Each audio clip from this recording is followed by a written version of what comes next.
Hi, I'm Amy Rasdell from Billable with Baby.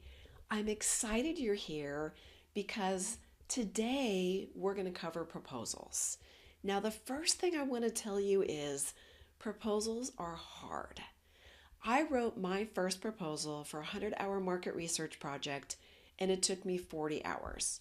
40 hours to write a proposal for 100 hours worth of work. Houston, we have a problem.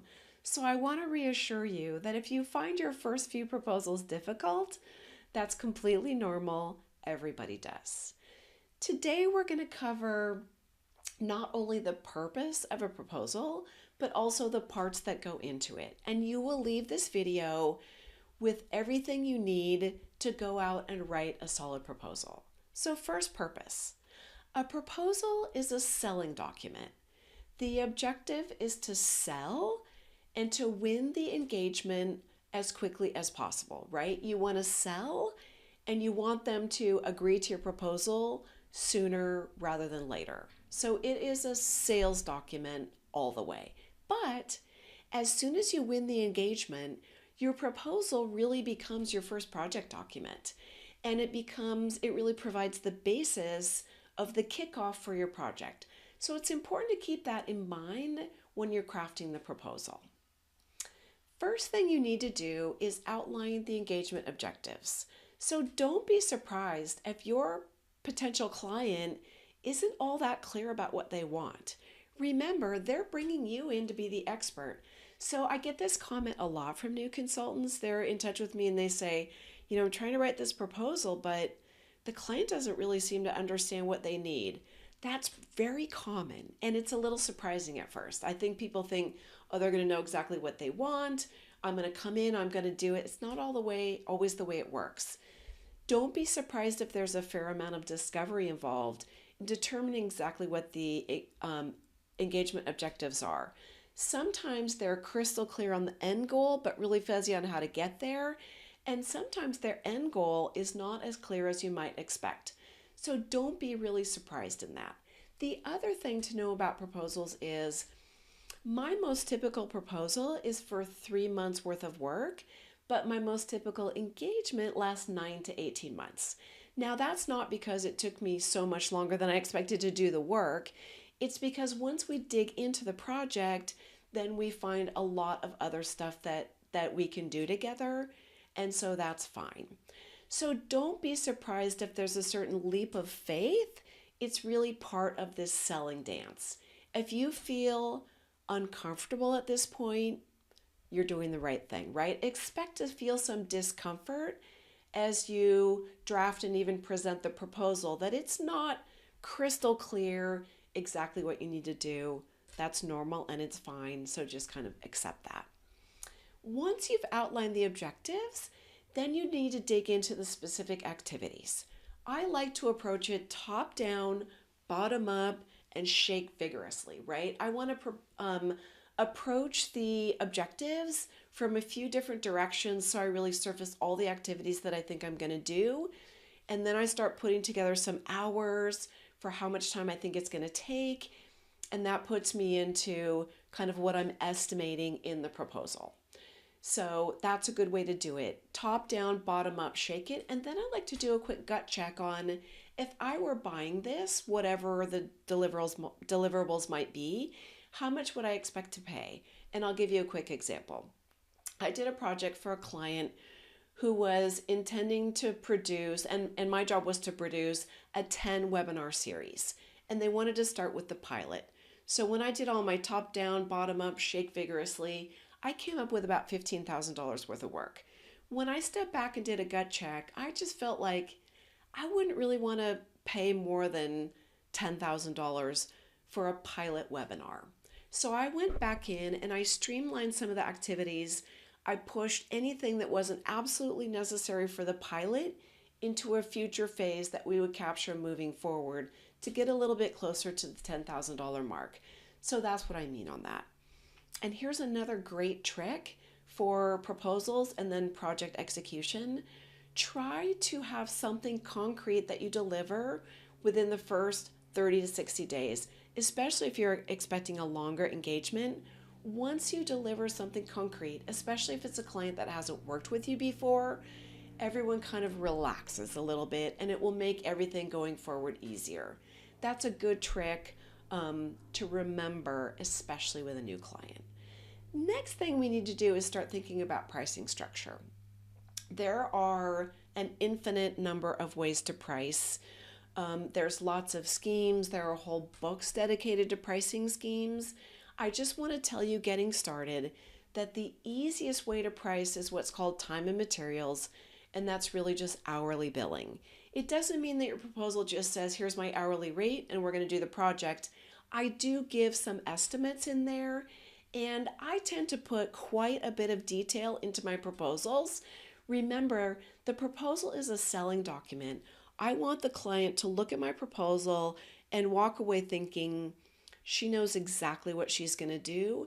And I want to impress them that I am able to deliver the results that they want from the proposal.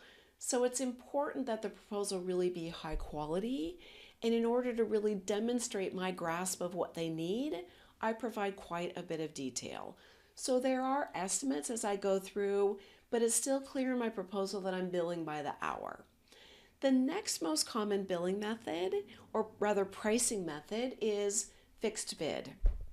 I'll just tell you that it's hard to estimate exactly how many hours it's going to take you, and then it puts you in the position of having to manage the scope very aggressively. So it's fine to do this, but no, it's going to take you more project management than you might otherwise expect, and you're going to have to be very diligent about keeping the scope from creeping, right? From moving outside, or you're going to end up working a lot of extra hours. Here's another tip if you do fixed bid. Take all of the hours that you think it's going to take, top down, bottom up, shake vigorously, and add 40%. Because like it or not, you're going to be off. I am every time, and I've had confirmation from so many colleagues who say, I've even had a couple of people who say 40%, I add 50 or 60%. So I have a feeling that the first time you do it, you're not going to take my advice, and you may learn the hard way. I hope you don't, and that's fine, because next time you'll remember to add your 40%. You also can do what's called value pricing, and that's where you price based on the value that the customer is going to get. And the idea, of course, is that you're going to make more money than you could by using an hourly rate. I don't do this a lot in the type of work that I do with my consultants, but I did one project that's a good example. I did it with a colleague. He does a lot of inventory reduction work, so fairly specialized, but carrying inventory is really expensive. We were able to reduce this client's inventory in a particular category by $20 million. So it was a huge win for the client. And because we structured our pricing around a percentage of the inventory reduction, it was also a big win for us. So it was a win-win. They made a lot, we made a lot of money, they saved a lot of money, it was great. So if you can do this, it's something to consider. But as you can see just from my quick example, it's a more advanced strategy. You also can put in some type of a performance bonus.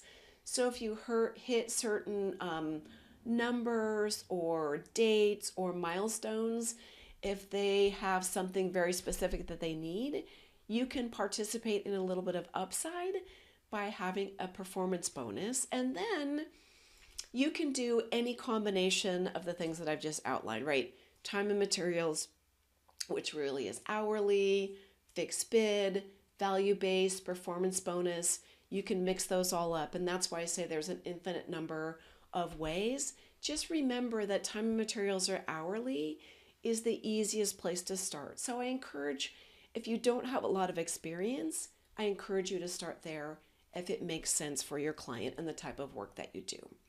There are some other financial considerations to make. Will you require any money in advance? So it's fairly common with a fixed bid to take 25 to 50% upfront. And depending what type of work you do, it may be common in your industry sector to take a certain amount of money up front as a deposit. Will you require some type of retainer so that you have a little bit of money in advance and you're never fully exposed for the hours that you're working? And then how often will you invoice? Will it be every 2 weeks? Will it be every month? Or will it be based on milestones? So these are other things for you to think about as you put together a proposal. The most important thing, or rather one of the most important points I want to make today, is that we now, as independent consultants, it's very important that we be professional. Now that our business card no longer says Microsoft or Google or General Electric or Ford Motor Company, it's more important than ever before that we be professional, and that includes delivering a very professional proposal. Make it pretty, do a table of contents, do a nice footer, do a nice cover page, make it look professional. So remember, your proposal is first a selling document. The objective is to sell the project and win the engagement sooner rather than later. But once you win the engagement, it becomes the beginning of your project. So it's something that you also want to keep in mind. So here's what I want you to do for your homework as you think about writing your proposals.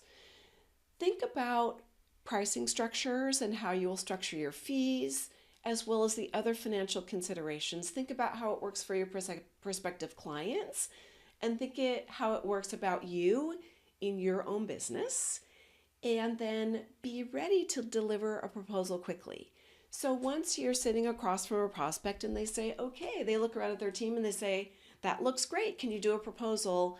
You want to be able to deliver it quickly, which is why I want you to think about some of these things in advance so that you're ready to move quickly and win that business, right? I want you to go out and win the business.